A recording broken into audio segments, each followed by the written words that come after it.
I'd like to welcome you to the session for this afternoon.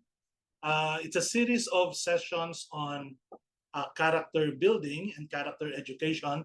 So this is the first of the series of sessions that you will be attending in case you registered for all the six sessions. I'd like to welcome you and thank you for coming here. This is what I like about seminars. If it's about character formation and 110 people show up, that means that we have 110 people who are very passionate about improving the way things are in their schools, right? So we have to make sure that all 110 of us are going to make a big difference in our respective schools. It is not easy. It's not easy because character education is not easy to do. But then with 110 people, and if you're the only person there in your school doing character education, at least there is hope. Okay, at least there is hope. But if you have a group of people doing character education in your school, well, that means that there is the probability of your school being even better and successful is not going to be very far. May I just please ask you for your mood color for today? What is your mood color? Are you red, pink, yellow, blue, or green? Could you please type it in the chat box? Are you feeling red or pink or blue? Okay. Although I cannot see all the. Wait, let me just click this. Okay. Oh, many are feeling blue. Okay, green, blue, green. Very good, very good. So no one chose red, and I'm happy. Okay, no one chose red. So everybody is either feeling blue or green. Okay, no one is feeling yellow or red or pink. I'm very happy. I'm very happy. Okay, so the reason why I ask you about that is because one way of showing that you are concerned about your students' feelings and well-being is before you start a gathering or before you start a session or before you start your class, you have to find out how each one of them is doing. I don't mean going to each and every student in your class, no? But maybe you can show emojis like this, and then you ask them, can you point at the color that actually signify your emotion for the day? And if many of them are in the red, for example, or in the pink zone or in the yellow zone, then maybe you can ask them, well, we hope that before the end of the session today, or before the end of the day today, you will be able to feel more blue and more green than red or yellow or pink. Now, that is also my wish that at the end of the session today, those who are feeling yellow, those who are feeling blue will eventually become green. Okay, will eventually be feeling green or happy because of the learning that is going to be given to you this afternoon. Let me start with this.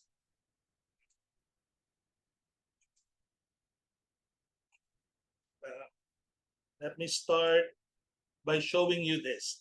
Last January, second week of January, we had our annual homecoming event in Southridge. And every year, we invite all the alumni of the school from 1982 or 1984 until last school year to come and join the school community and have a homecoming event. You know what? I don't know if this happens also in your homecoming event or if you attend a homecoming event in your respective schools. When I met most of the students, they normally ask for the teachers who made an impact in their lives, right? So they look for, is Mr. Navarro there, sir? Is Mr. Pacifico still here? Sir, I remember Mr. Ganyan when he was my teacher. And then each and every student had a story to say about how good the teacher was when the teacher was his teacher, and when he was the student of that teacher, and there was not even one student or alumnus who actually told me about the lessons that they learned or that he had learned from the teacher. But everything was about, sir, because he was very kind. Sir, because he was always smiling. Sir, because he was always helpful. He was always cheerful. He was prepared for the class. So I told myself, oh, wow, they will never remember the lesson, but they will never forget the teacher. Okay? The next slide will show you one of my favorite teachers. In fact, my mentor. His name was Severino Toy Estrera. Severino Estrera was a teacher at the Ateneo de Manila University. When he retired from the Ateneo, the second director of Paref Southridge School decided to invite him to teach again in Southridge. And he taught Latin. He stayed in our school for 10 long years. And in those 10 long years, he managed to touch so many lives of both students and teachers. Why? Because of his character, because of his good character. In fact, every time I see the book Tuesdays with Maury, I remember Mr. Estrera because I would visit him some days in the month, okay, maybe on a Friday or Saturday. Mr. Estrera was my Maury. Okay? When he passed away, many alumni from both Ateneo and Southridge went to his wake, and everyone only talked about the qualities, the good qualities, and the good character of Mr. Estrella, the virtues that he possessed. So during the alumni homecoming and during the wake of Mr. Estrella, I realized three important conclusions. Number one, the students will forget the lessons, but the students will not forget the teacher. Okay? So your lessons will be forgotten, but the students will not forget the one who taught the lesson. And the one who taught the lesson is the teacher. The second conclusion is this, that the students remember the good qualities of the teacher more than the lessons the teacher taught them. Okay? So when Mr. Estrella was there inside the coffin and students went one after another, and I was listening into a little conversations, and many of them said, ang bait niyan, ang talino, ang very kind, very prayerful. No one even said, oh, he taught me Latin, or he taught me math. He taught me. So all of those things are going to be forgotten, but not the goodness of the teacher. And the next one is this, that the teacher teaches students, not the subject. Okay, the subjects will disappear. So from now on, if somebody asks you, hey, Sarah, what do you teach? You don't say the subject, okay?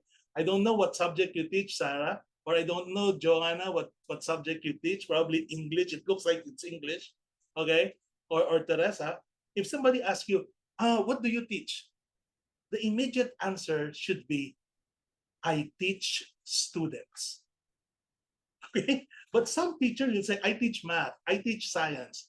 More than the subject, you are actually teaching students. So never forget the three conclusions, okay? Why?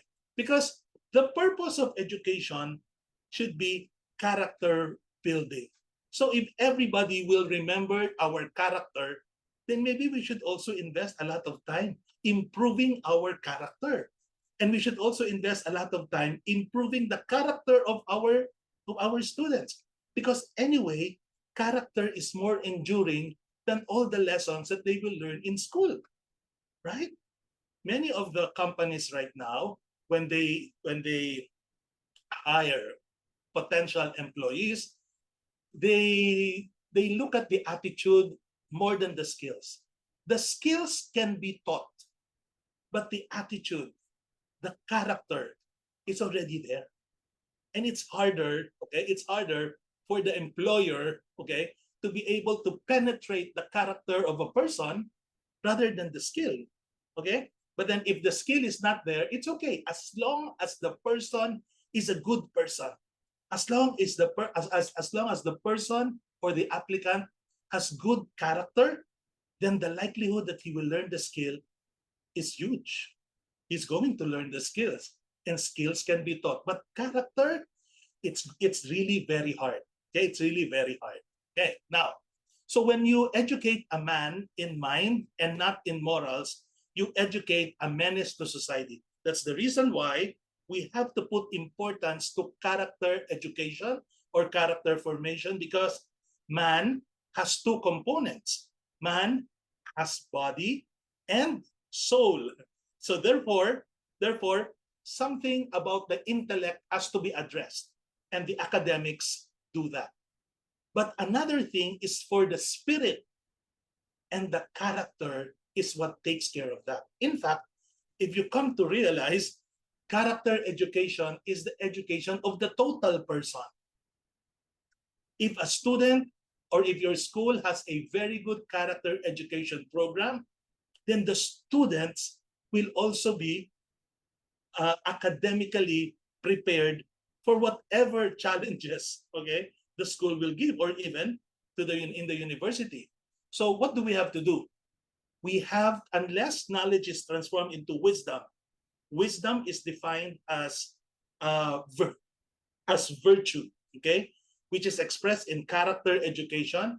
Then we are just wasting time. If we just keep on talking about academic matters and put aside character education, then our school has a big problem. Maybe we're churning out intellectual monsters, and we do not want that. We do not want that. We do not want to have intellectual monsters in our school. Therefore, the character education program that we have, will help us create an environment so that the learning process in the school will be fun, but at the same time, the students will learn, and at the same time, the students will also have that caring attitude. That is very important. That is very important. How many leaders do we have, or politicians who are very intelligent, but how come they steal money? How many leaders do you know who are very intelligent, who are summa cum laude, magna cum laude from the top universities, but yet they steal from the government, or they steal from other people? Okay, they steal from other people. Thumbs up, Sarah. Okay, huh? Di ba? Di ba? And we know that some of them were even graduates of Catholic institutions, and they pride themselves. No, I graduated from this Catholic institution, and yet the reputation is very bad. Now, that is the reason why, as early as now, character education has to start being given to our students. Of course, we understand that it is something that is not solely the responsibility of the school. First and foremost, the primary educators are not the teachers. The primary educators are the parents. But then, in case the parents do not give it, at least the teachers are there to collaborate. The teachers are there to help out, okay, in developing the character of the students. Okay? So what happens? Intelligence plus character. That is the goal of true education. Again, I repeat, intelligence and character. You put these two together, and you have the ideal alumnus or of your school. You put this together. They're intelligent, they are wise, they have wisdom, but at the same time, they're also caring, kind. They are virtuous individuals. Okay, so let's find out. Dear teachers, the youth of today. Ano sila? Okay, we will now zoom in on the youth of today. I know that everybody here probably know that the generation now is called the generation, I think generation Alpha, right?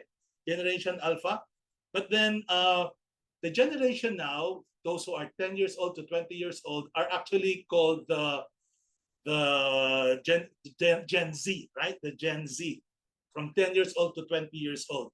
And they're called the digital mavens. The digital mavens, because they are very knowledgeable about technology. Okay. In fact, I remember when Man gave a talk to us, Man said they are actually called the digital natives, meaning when they were born, technology was already here. Unlike us, no, unlike myself, no. I told you I started teaching at age 12, no, so I'm already 25 now. The 37 years in Southridge. So I am actually called a digital, uh, not a digital native, but I am a digital, um, I Migrant. forget the name, digital something. Migrant. I'm Migrant. a digital migrant. Okay. Nakikisahog lang, nakikisahog. Okay? In fact, I have a daughter, Mary, she's in grade 10, and every time I encounter some difficulties with technology, immediately, no, in a jiffy, alam niya kung anong gagawin. Okay? So the digital media and devices are constant and essential parts of the lives of the youth of today. In fact, they, if you remove the internet, they go crazy.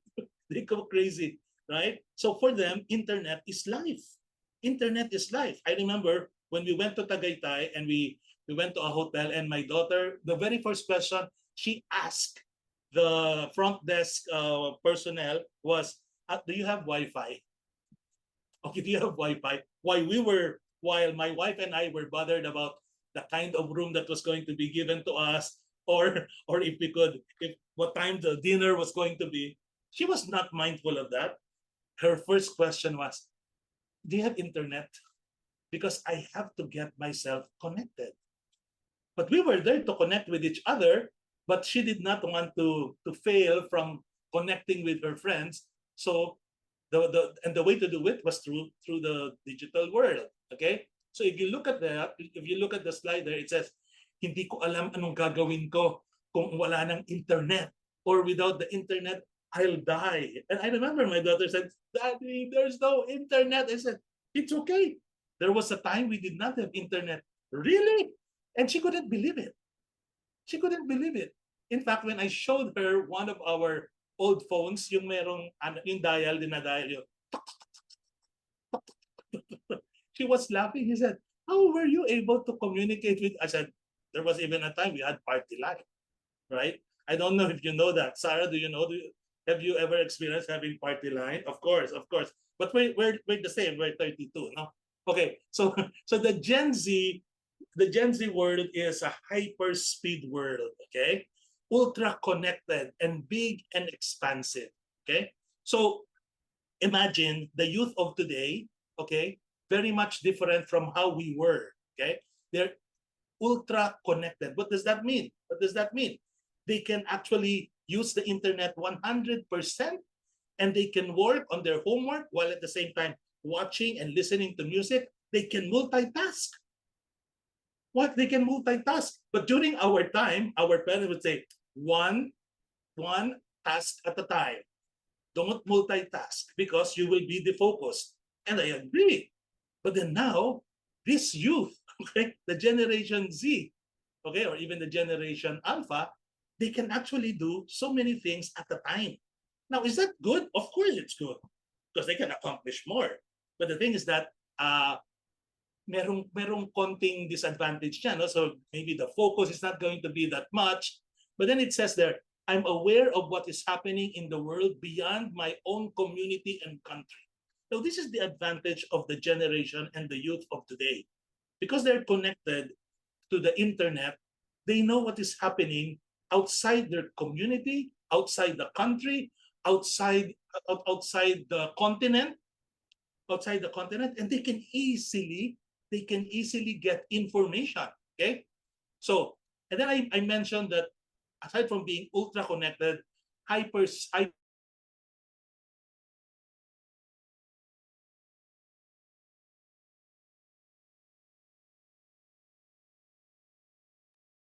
Sorry, I think Mr. Salamat lost his connection. During my Okay. time, you know what?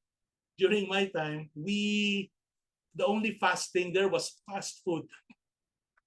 Di ba? Fast food. Hello, can you hear me? We Okay, can the hear only you. thing the only thing that we were that was fast food, right? So fast food. Now it's not just fast food. Everything has to be fast. Everything has to be instant. Okay, instant noodle, instant whatever. Okay, so our youth of today do not want to waste time.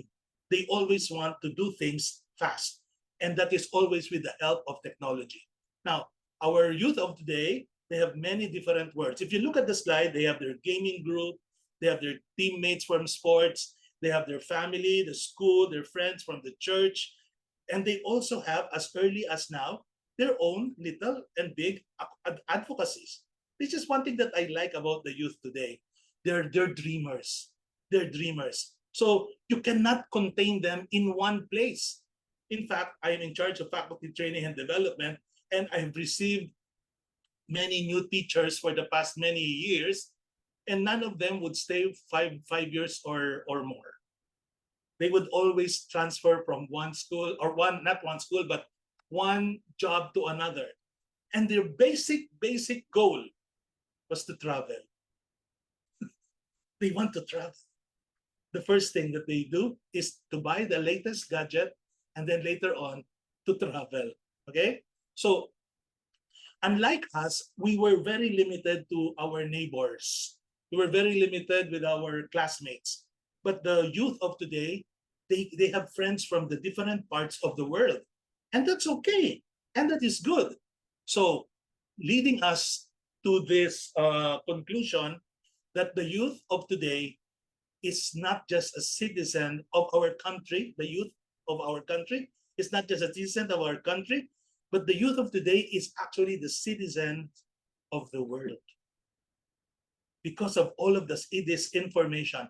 And the pandemic had opened a lot of doors for us to discover that learning can also take place inside our homes, right?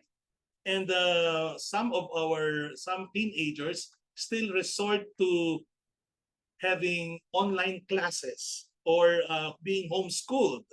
Okay, being homeschooled because they're used to just attending classes at home. Okay, but do they still have their social life? Yes, but sometimes their social life is also done online. So knowing that the youth is like that, okay, they're achievers, they have advocacies, they're very driven, they can multitask, they are they're influenced by technology.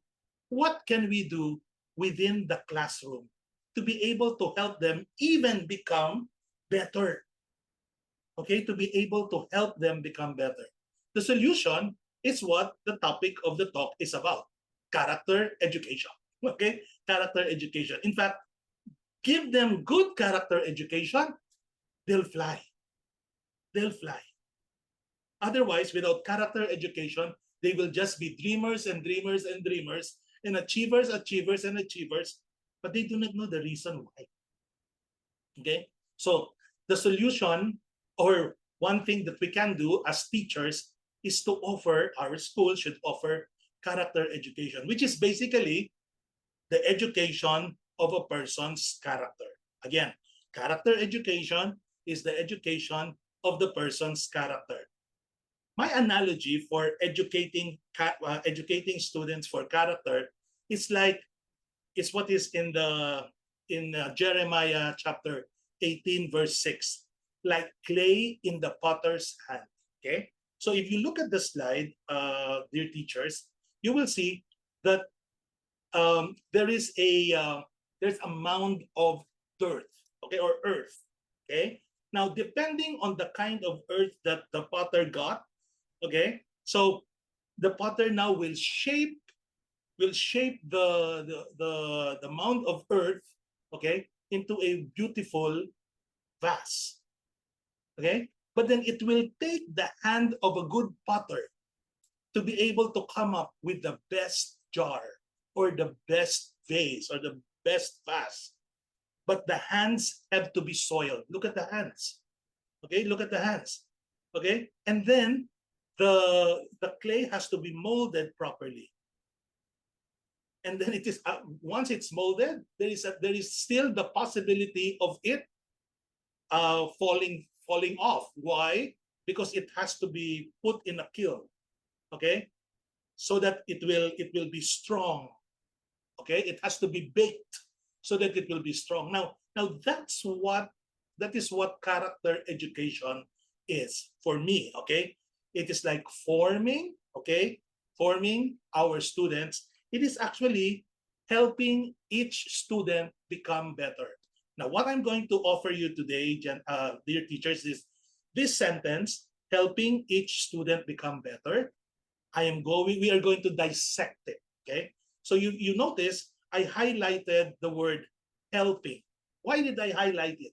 Helping each student become better, but I highlighted helping. The reason is we only help, but we do not improve the students. Do you agree with me? We cannot improve our students, but we can help improve them. Okay, now I'll tell you why later. And this is what makes character education even wonderful or maybe challenging. So we simply aid. Okay, we simply aid.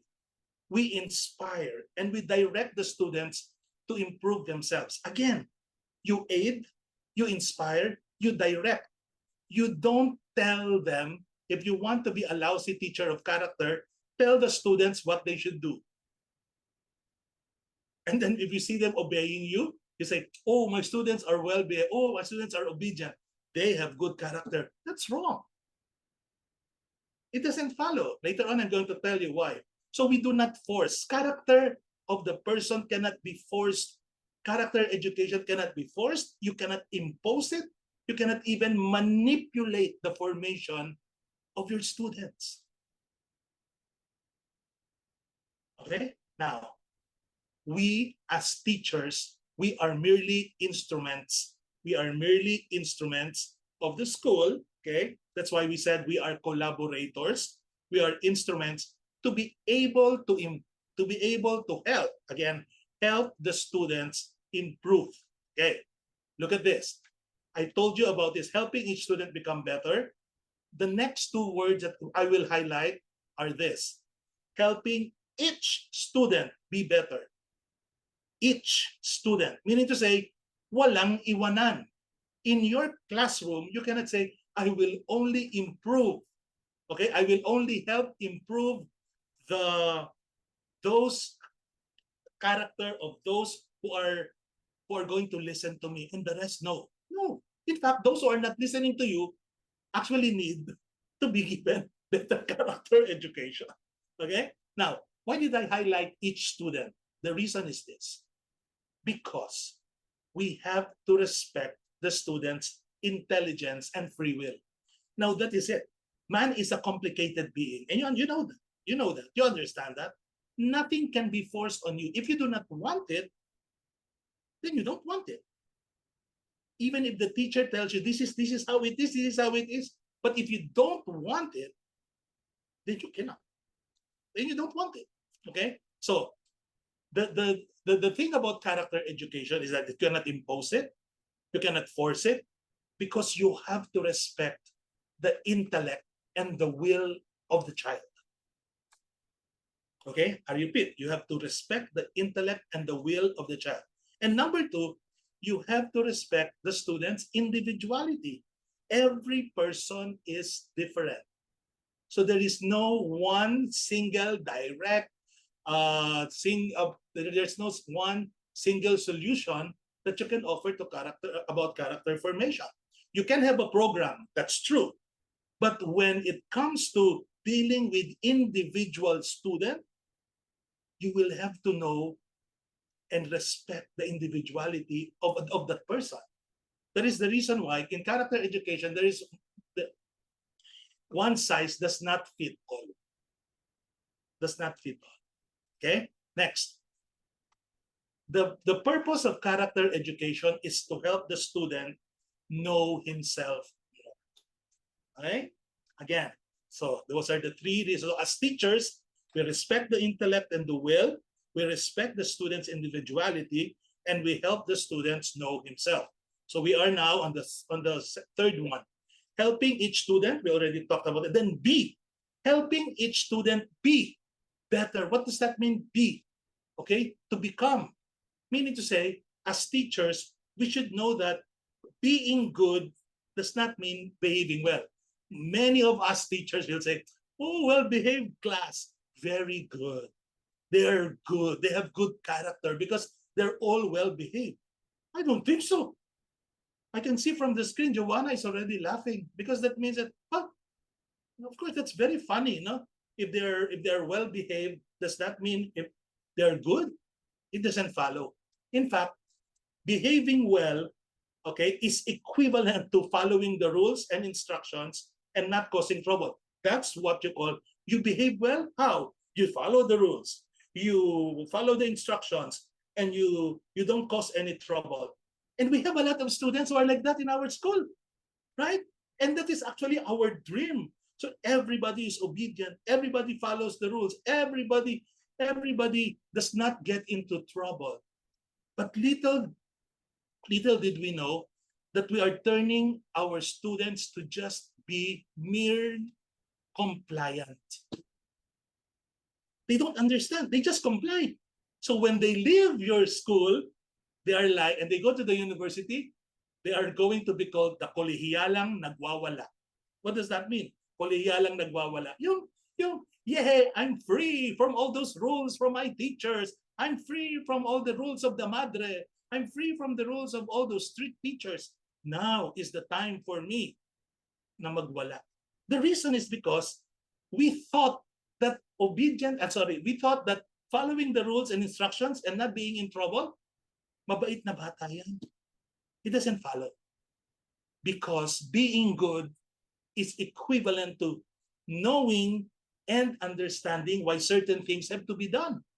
So do they know why there are rules? Do they know why the rules are implemented that way?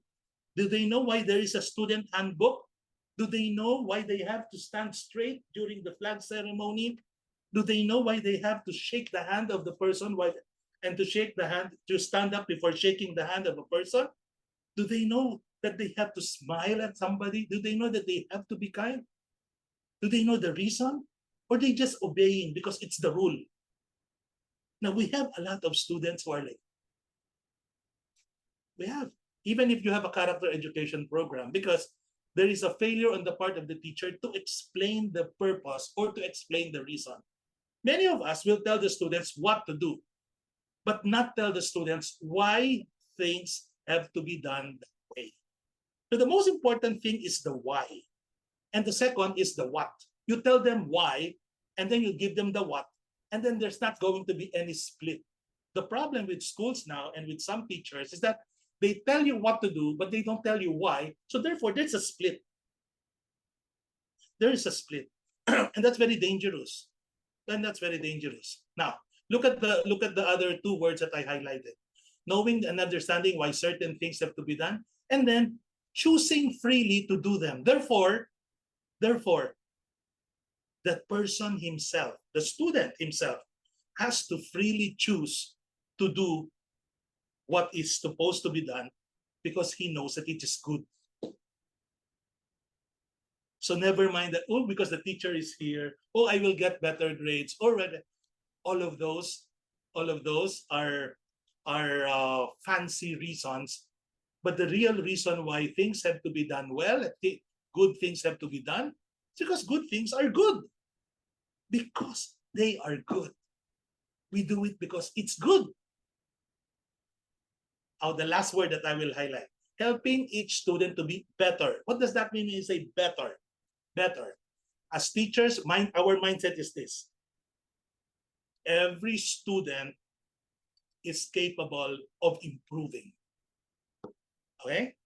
Again, every student is capable of improving. Every student can improve.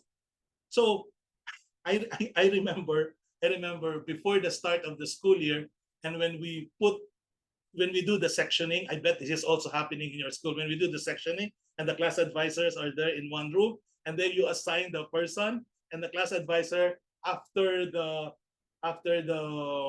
class profile, and they say, huwag niyong bigay sa akin ito, huwag niyong bigay sa akin ito, huwag niyong bigay sa akin ito, kasi wala na yung pag-asa. That is wrong.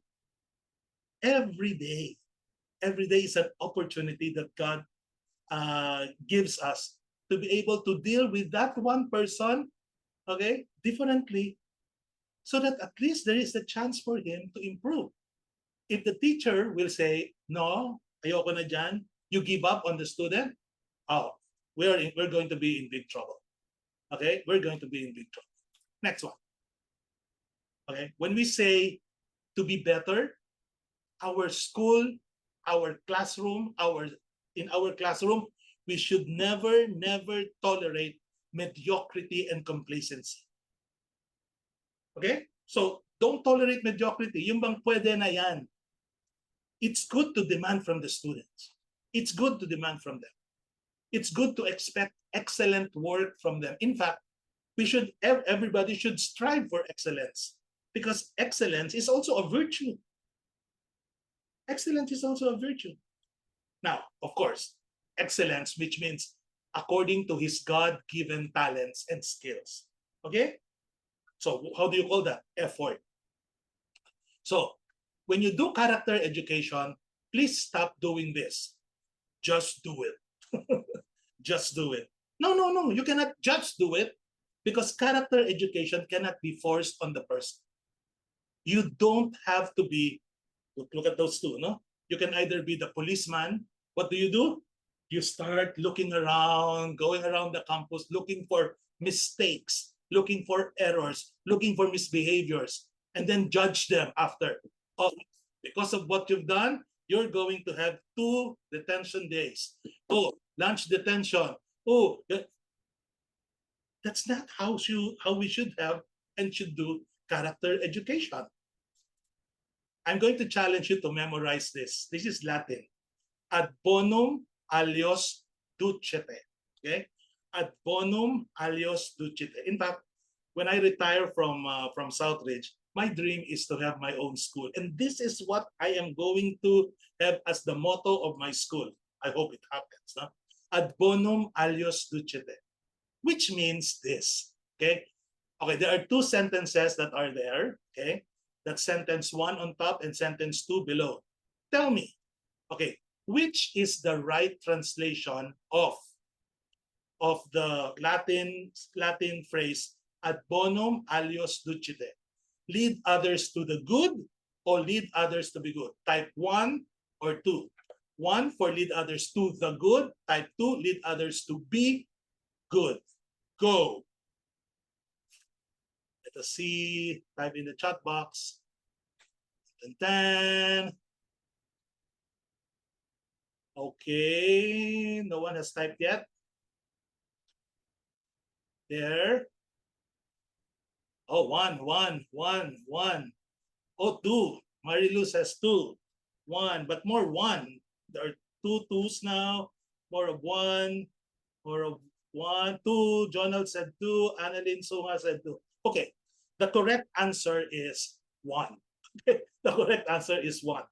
Yes, Sarah is 1. Okay. The correct answer is 1. Why? Because we can only lead others to the good. We cannot lead others to be good. Being good is the choice of the person. If the person does not want to be good, kahit magsirko-sirko ka dyan, kahit na mag-novena ka kay sa lahat ng santo, pati kay Santa Mesa or Santa Claus. Wait, I'll just drink water. Even if you pray with your knees, on your knees, you cannot force anybody to be good. You can only lead. So the teachers can actually give opportunities that will lead the student to choose the good. Okay, so you point to where the good is. You can say, Pedro, that's good. That's where the good is. Do you want to go or not? If Pedro says, I want to go, I want to be good, congratulations. Okay? congratulations. That means that Pedro wants to be good. But Pedro may choose not to be good. And that is the reason why we have those politicians. And that is the reason why we have those heads of companies who do not pay their employees justly. Because they did not choose. I mean, they were led to the good, but they did not choose to be good. Okay? Now, we have to remember that that a person is composed of different areas. Now you have the physical, religious, intellectual, emotional, affective, human, cultural, and social. Okay, you have to remember that one person is a complicated being. Okay, is a complicated being. So it's not enough to just feed them intellectually. You also have to educate not just the mind, you also have to educate the heart, and then you also have to educate the hands. Okay? Okay, now I'm going to show you a product of a research that was done by William Bennett, the former Minister of Education of the United States. He said there are 10 signs of a good school. Okay? There are 10 signs of a good school. And look at this. The good schools, 10 signs are the environment is safe. That's number one. Number two, the academic mission is clear. Why? Because it is an academic institution. And then, but number three, there is attention given by the school to character. And number four, fine teachers. So look at the importance of the teachers, of the academic mission, and then attention to character. Now, please go to number 9. It says their parental involvement is also important. But look at number 5, strong leadership. Strong leadership. So, you know, if the teachers are fine, I'm not saying the leaders are not important, but if those teachers are fine, well, the leaders are going to have a nice time in their offices. Okay. And the teacher is going to do his job or her job very well. Okay. So again, attention to character. So does your school have all these 10? You can actually check now. Is your school safe? Do you have a clear academic mission? Is there attention given to character? Again, attention is given to character. Are the teachers fine? Because the teachers are the ones who will implement the academic mission and will also implement the character education program. Okay? Now, let's go now. Ahamunin ko na kayo bilang mga guro. Who you are as a person and as a teacher is actually character education. Kung sino ka, ikaw ang number one na kumbaga parang you are the poster girl or the poster boy of character education, the teacher. And later on, you will see that that is very important because the teacher is the role model of the students. Okay? In fact, we say everything that happens inside your classroom, whatever it is that happens inside the classroom, is already part of character education. I will repeat that. Everything, every single thing. Yung masaya, yung mapirap, yung tantrums ng bata, lahat yan will contribute to the academic, to the character education of the child. In fact, let's not go very far. Everything in the school is part of character education. The comfort room that is smelly is character education. For example, I also visit schools. I give talks outside, and this is very funny. Sometimes I ask the person, maybe the one in the front gate or a teacher who welcomes me. I ask, where is the comfort room? Sometimes I wouldn't even need to ask. I would just sniff. Where's the comfort room? And you follow the stench, and it will lead you to the comfort room. So if the comfort room is dirty, and then you talk about cleanliness as a virtue. But this teacher's table, when the student opens it, is filled with so many dirt or unchecked as papers. Okay. Or or the security guard does not even bother to smile at people. So everything in the school is part of character education. Your facilities are not working. That tells a lot about the kind of character education that you're giving. There are no signages. There is nothing there that actually make the student be reminded that for today we're doing the virtue of order or charity or kindness. There are no campaigns. So the school just exists. Nakakaawa ang mga bata. Nakakaawa. Therefore, so character education should not be seen as a separate set of activities. Oh, this is for character education. No. And only the character education teachers will do it for this group of people. No, everybody in the school. It is the responsibility of everyone in the school, from the top person, the principal or the executive director of your school, or your headmaster, down to the janitors, the canteen sellers. Everyone contributes to the character formation and education of the students. You talk to the students about cleanliness, and when they go to the canteen food is whatever. Okay, you cannot even describe it. Or that you talk about kindness, but then the people in the cafeteria shout at you. So the students will see again a disconnect. And if there is that disconnect, it will confuse the child. They say, what kind of an institution is this? It talks about virtues and values, but not everyone is aligned. So therefore, what is important, dear teachers, okay, just in case you have your character education program already, make sure that they're aligned with the rest. So it's not just about you or the principal, it's about everybody inside the school, okay? So, but what is your responsibility? The teacher, you should actively promote it. And you should get involved in the character education program of your school. If it's about character, because everything about the school is character formation, right? So be part of the orchestra. Be part of the orchestra. Of course, I know that you have actually seen, like you've been to a concert of an orchestra.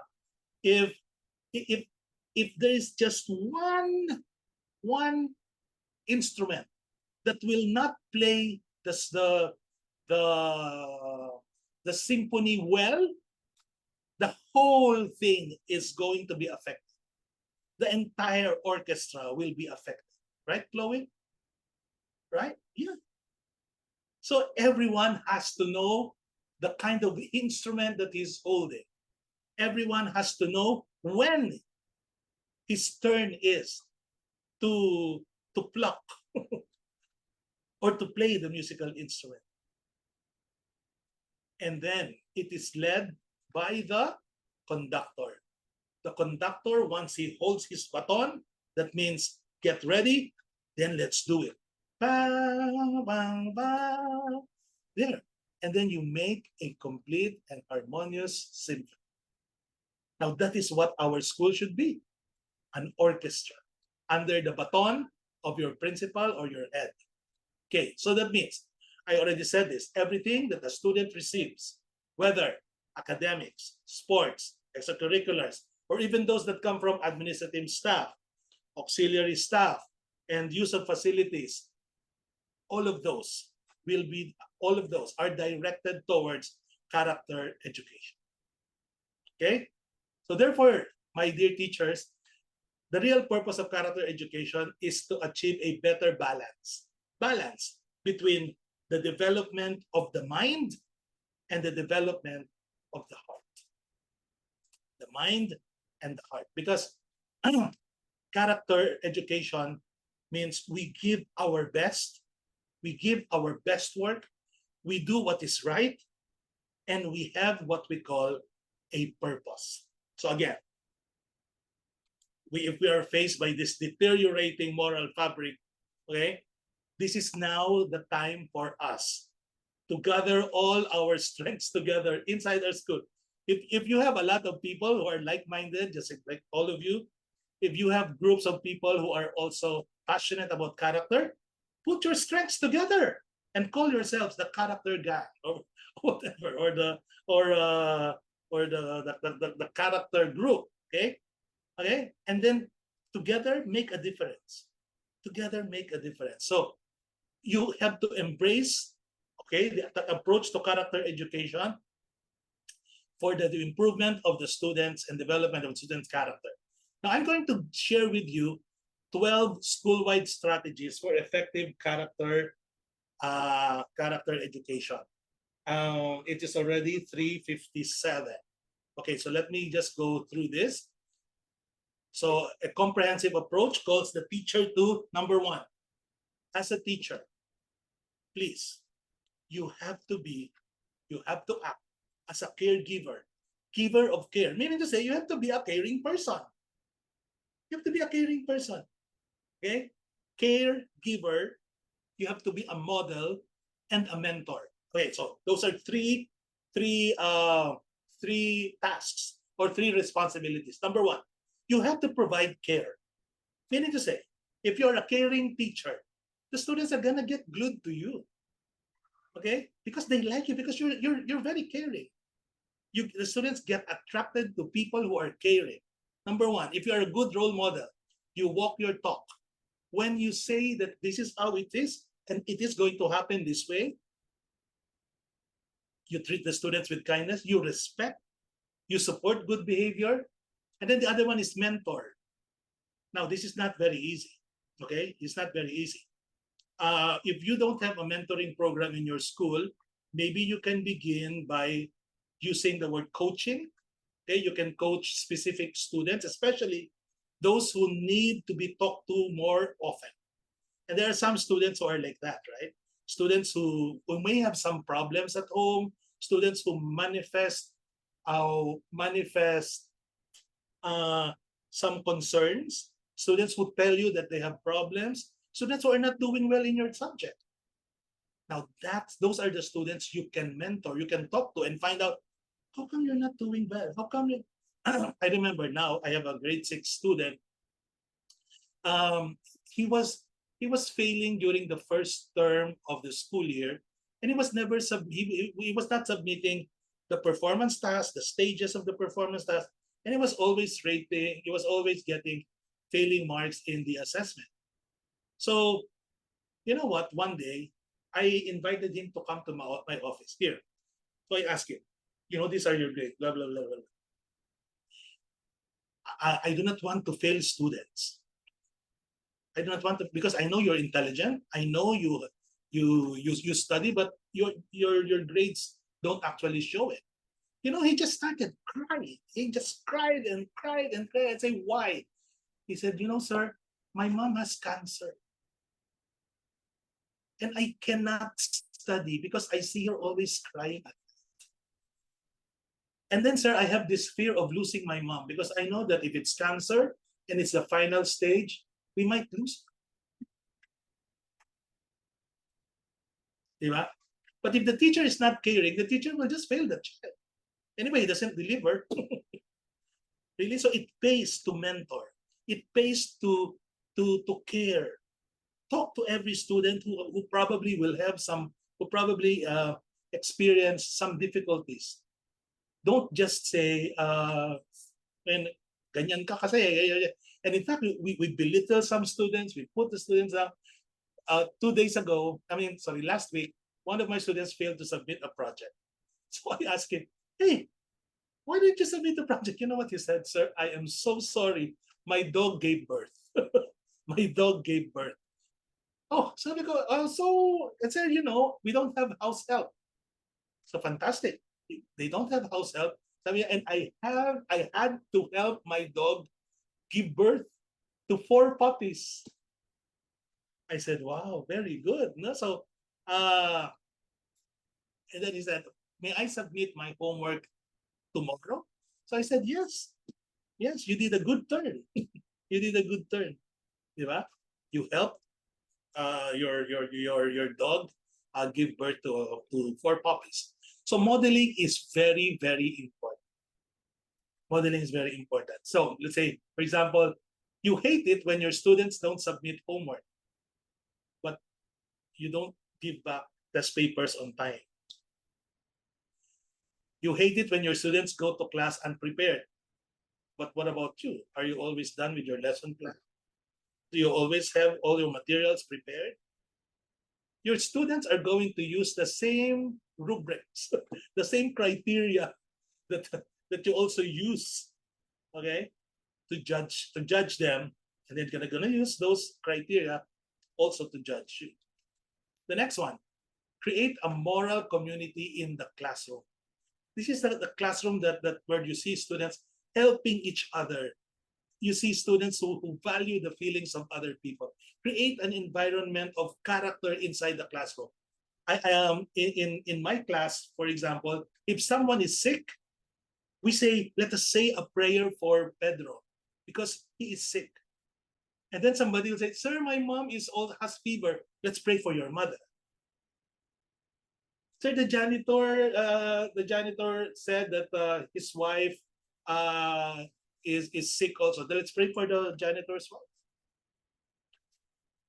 Right? So an environment of character inside the classroom. Next, we practice moral discipline.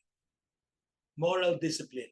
And this one is going to be discussed in May during the talks on classroom management. Make sure that the rules inside the classroom, the consequences that you give to the students, all of those, make sure that they are character driven, that they are there to improve the character of the students, to help improve the character of the students, not to pin the student down, not to punish, but to form. Again, not to punish, but to form. Next, create a democratic classroom environment. Involve the students all the time. Involve them. For example, if there are like rules that you would want to reinforce, ask the students, how can we better implement this? If the class, for example, is not turning in homework, and it's a perennial problem, have a class meeting and ask the students, what can we do? You know, I did that in my religion class. There were 4 students who were always submitting homework late. You know what? When I asked the other members of the class, how can we help the 4? You know what they said? Sir, I will be the body of this person. I'll be the body of this person. And now everybody's turning in homework. Only because we involve the students. We involve the students. Okay? Next. Teach values through the curriculum. There's also going to be another session on this maybe in the future. Okay, so you use the academic subjects. Please stop thinking that the only way that the children can learn character education is in religion. Religion subject ka, so dapat character education yan kasi religion yan. Or GMRC, good manners and right conduct. That is the responsibility of the GMRC teacher. No! Every teacher, whatever subject he teaches, okay, every teacher is in charge of character education. So again, it says there, the subject becomes your jumping board, your vehicle for examining ethical issues. Example, for example, those who are teaching literature here, you can use stories. You can use stories that actually have moral. You can read novels that teach character. Okay, so one way of doing this also is by telling the students the purpose of the lesson. You explain to them why they need to study such. We are using the Understanding by Design curriculum framework in our school, and we always focus on what we call the enduring understanding. And that is very important for us. The why is important so that they will do the what. Again, the why is important, so they'll do the what. So the why of the lessons are explained to the students, and the performance task will culminate that, right? Next, use collaborative learning. Collaborative learning, so that the students are going to be grouped together, and that it will teach the students how to help each other, how to work together. In fact, I'd like to encourage you to also do the rest of the 21st century skills: communication, creativity, critical thinking, and collaboration. So all of these four. But may I suggest two additional C's aside from communication, collaboration, creativity, and critical thinking? May I add two C's? The first C is this: give the students choices. Give the student choices. You know, if you tell them, so if you don't dictate what they should do, but you tell them this and this, what is your choice? So he becomes accountable, okay, for all his actions or wrongdoings, or even the good decision that he makes. Okay, so choices. Okay, choice to help, his choice to be kind. And then the next C, which is for me the greatest C, aside from communicating, creativity, collaborating, and critical thinking, and giving them choices, let's look at the greatest C. And the greatest C is charity. Let us teach our students to be charitable, to care for each other, to be prudent, to be loving. Because charity is love, right? Charity is love, and love is God. Okay, so by teaching them to be charitable, you're actually exemplifying. You're actually teaching them that God is good and that God is love. Okay, so the seventh one, develop the conscience of craft. What does that mean? So you foster the students' academic responsibility. Never tolerate students who don't submit homework. When homework is given, homework should be submitted, be very particular about submission and the way the students do the homework. Don't remember what I said earlier? No to mediocrity. No to mediocrity. No to mediocrity. So what do? Academic responsibility. Number one, it has to be well done. Actually, it has to be well done. Otherwise, it's the same as not being able to do it. Okay? So that they will value their learning. They will value work. Okay? Now, I got a formula, good formula, which I'd like to share with you. If your student, maybe you can repeat this to your students if you want to. GG equals I plus T plus H plus E. Again, GG equals I plus T plus H plus E. What does this mean? You want the students to have good grades. You talk to the student and say, you want to have good grades, that's GG. What do you think I is? Okay, so good grades equivalent to I in intelligence, right? You need a good amount of intelligence to have a good grade, right? But then it's not enough to just be intelligent. You will need the T. You need time.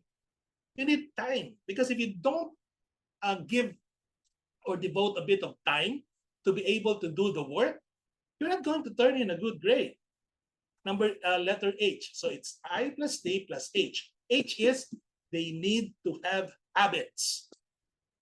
They need to have habits. And you know what those habits are, the good habits. Okay? Of sitting down at a particular time, finishing what they started, etc. And then the last one, which is E, is for effort. Everyone has to give effort. Okay, so you tell the student, you want to have good grades, you are intelligent, then you have to put in time. You need to have good habits, and then you also need to put in effort. It is not enough that you're intelligent and you don't have good habits and then you don't even put in effort, you will fail. So again, habits and effort, that's character. That's character. So my solution, if some students are failing, well, educate them in character well. Because when you develop the virtues, you're going to also develop the virtue of study. Virtues are hinged together. Parang chain yan, magkakadikit yan, di ba? Okay, so next. Okay, encourage moral reflection through reading, writing, discussion, decision-making, exercise, and debate. Okay, I know in elementary this is done, even in high school. What I'd like to suggest, because in the interest of time, I have to go through this very fast. I'd like to encourage you dear teachers, to please make your students observe. When you say reflect, they should observe with loving eyes. Some people are observing to criticize. No.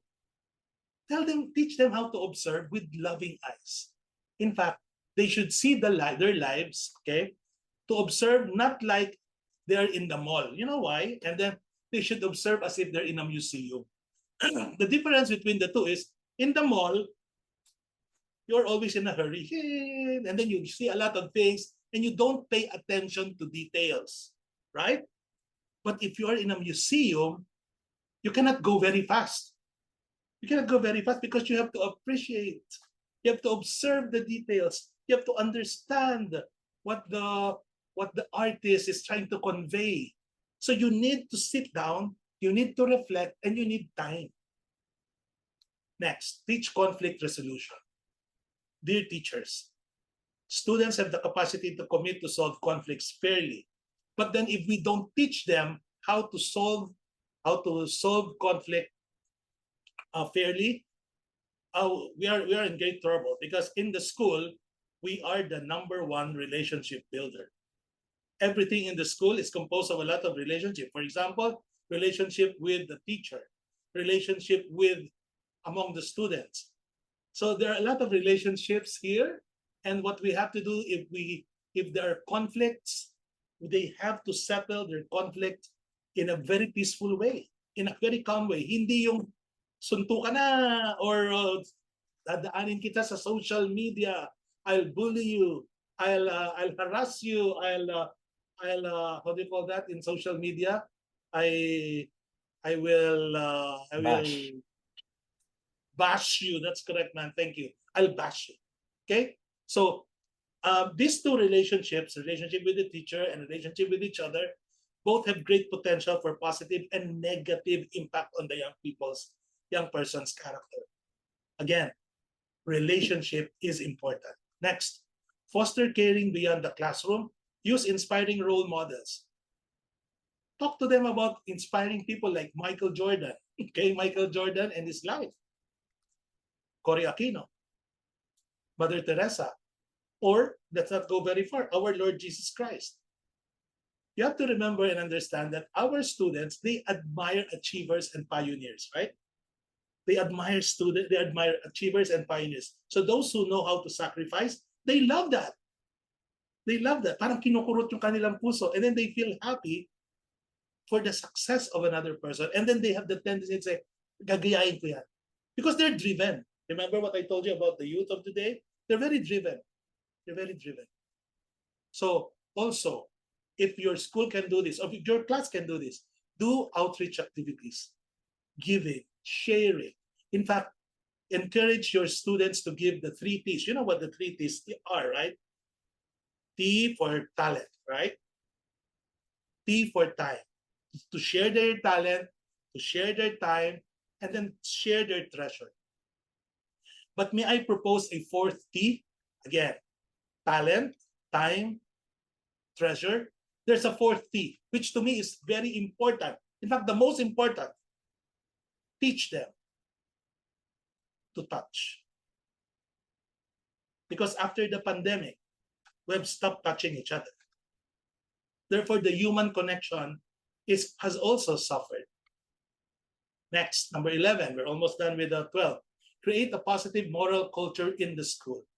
Set a positive tone inside the classroom. Okay? So you should have a discipline plan. I hope in the future I can show you samples of the discipline plan.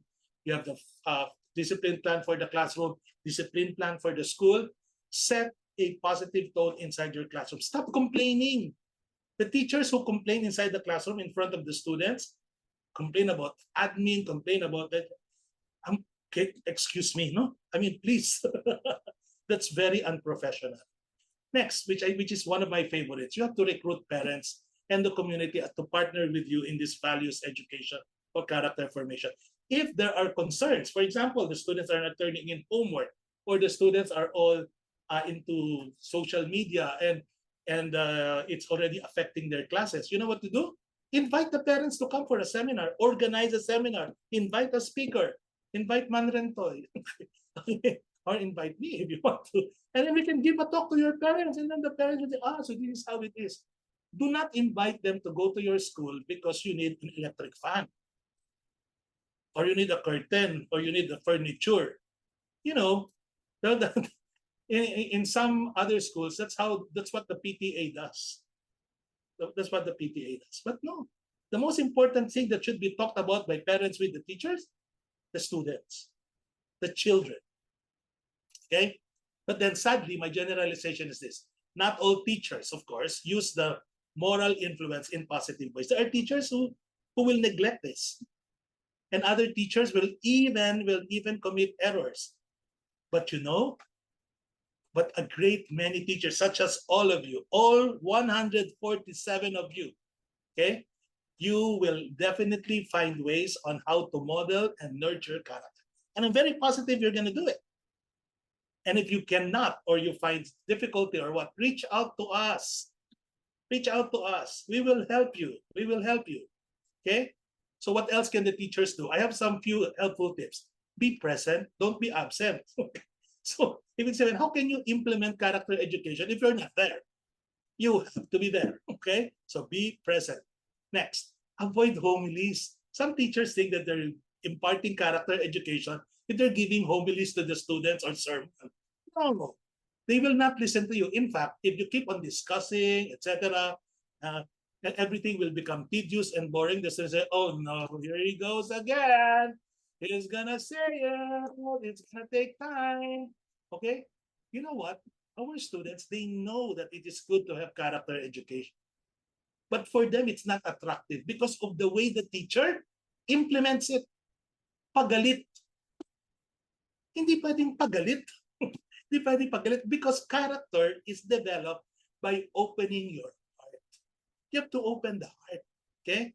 And remember, gentlemen and ladies, character education is not a part-time thing. I repeat, it's not a part-time thing. It's a full-time program. Full-time. Hindi pwedeng, ay, tapos na ang character education. No, it doesn't end. It doesn't end. It will continue on and on and on. Okay? Now, stop thinking also, dear teachers, that the character education is a power tool. Masama kang bata. Okay, character education. Hindi ganyan. Hindi ganon, di ba? So you only do character education if there is a problem. Even if there's no problem. In fact, it will help you prevent more problems if you implement a character education program. Okay? So, how we deal with people shows a lot about our character education. Correct. How do you deal with your co-teachers? How do you deal with the students? How do students deal with each other? How does the principal deal with the teachers? Next, be interested in all aspects of your students. If your student also have games, go and watch their games. If they have a play, watch their play. If they invite you to do that, go if you can. Because there, they value your presence. And because they trust you and because they value your presence and your kindness, they can easily open up to you.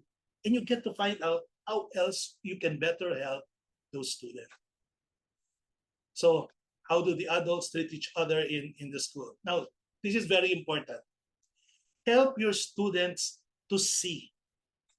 Help your students to see. Many of our students don't see the good, don't see the beautiful, don't see the truth. Don't see the truth. And that is the illness of the soul. When they stop looking at things that are good, when they stop searching for the truth, and they stop looking at things that are beautiful, well, it leads actually to the illness of the soul.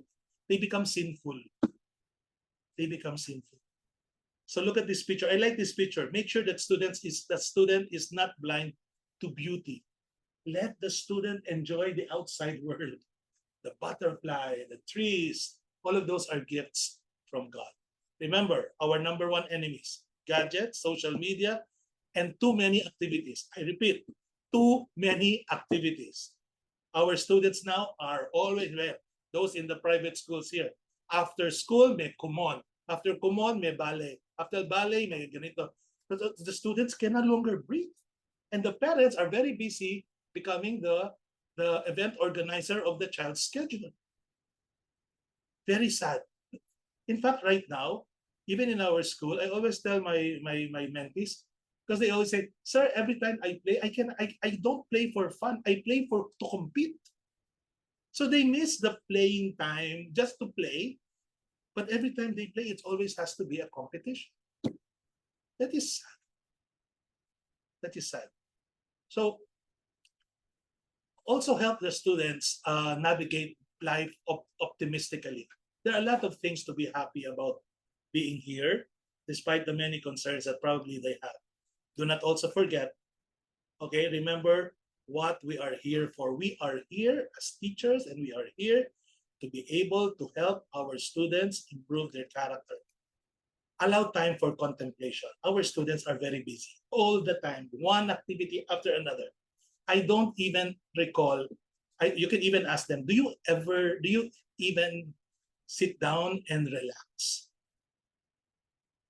I should do one activity after another. And in fact, this coming summer, I'm very sure the parents are going to go to different places again with their children, as if the children don't even have the opportunity to relax. Diba? So allow time for contemplation. The reason is because if you allow and give them time for contemplation, this is also a good way for them to teach them to pray. Our students hardly pray because for them praying is boring, because it does not have any movement. Okay? They're just seated in one place. There's nothing that's happening. But that is the beauty of prayer, talking to God. So teach them and allow them to contemplate. Next, be careful with your comments, ladies and gentlemen. What do you comment in your social media account, in whatever? So you reveal your character there, huh? Especially if your students are your friends in Facebook. Next, I think I mentioned this. One very important thing, please, teachers, stop this. Don't transfer fear to them. Don't transfer fear to them. Because fear is very easy to transmit. Madaling matakot ang mga bata. But you know what is more powerful than fear? Love. Love is more powerful. So I invite you to be patient, loving, and optimistic. Last na to. Always go to the honor of the mission. Pray for your students. You want to be an effective character educator? Pray for your students. By name. By name. So you have your class list at night. They say, I pray for Pocopio Batumbakal, Ani Batumbakal, whatever Bakal. Okay. You pray. And then special mention the ones who are having a hard time. You know why? Because we are not dealing with projects. We are dealing with persons.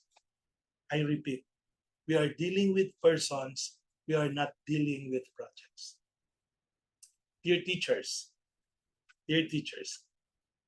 you have to remember that your greatest contribution to the kingdom of God may not be something that you do, not your being a teacher, but someone you are educating. Your gift to God, to the kingdom of God, is your students. If they reach heaven, congratulations. That's 1 point for all of you. So we have to make and to push everyone to go to heaven. What the teacher is more important than what he teaches. Okay? Now, very last. There is a picture here of a rose and a lion.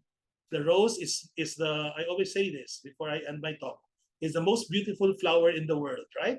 You give a lady a rose and she forgets her problems. Okay? But in the rose, even if it's the most beautiful flower, the rose cannot say, I want to be more beautiful. I want to be more beautiful. The rose cannot actually make itself more beautiful. The lion, same thing. The lion will remain to be a lion, even if you dress the lion with in fancy clothing. The lion cannot say, I'm the king of the jungle and do better. No. But you know, the creature who can improve the quality of his or her life is us, human beings. So starting today, let us be more deliberate.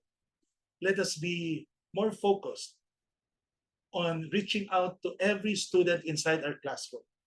because we want to help improve the person's character. I am a teacher, and I thank God for it every day. Wonderful being here, dear ladies and gentlemen. If you have some concerns, you can actually email me. I have my cell phone number there. Just identify yourself and you say that you attended the talk. May I invite you also to attend the talk tomorrow on teaching the students how to be empathetic.